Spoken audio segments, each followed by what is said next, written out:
अस्सलाम वालेकुम दोस्तों, क्या हाल है? ठीक हो? खरियात है? तबीयत ठीक है?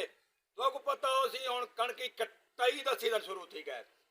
सारे प्यारे भाई शाहिद खान खोसा ये व्यापार कहना है जैन दोस्त राड़ कटावनी होवे जीरो ट्रैक्टर ते व्यापार लगा पाए बेहतरीन व्यापार है और तुसा अपनी राड़ बासानी अपने इलाके दे विच कटवा सकते हो, मतलब लाहौर सारे गिनो ही इलाके दे विच।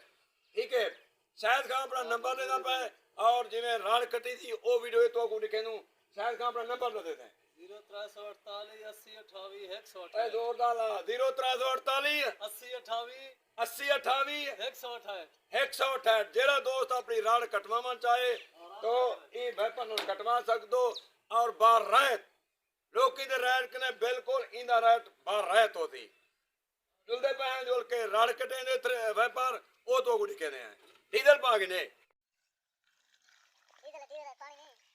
पता नहीं कि भाई पानी चला दो पानी आया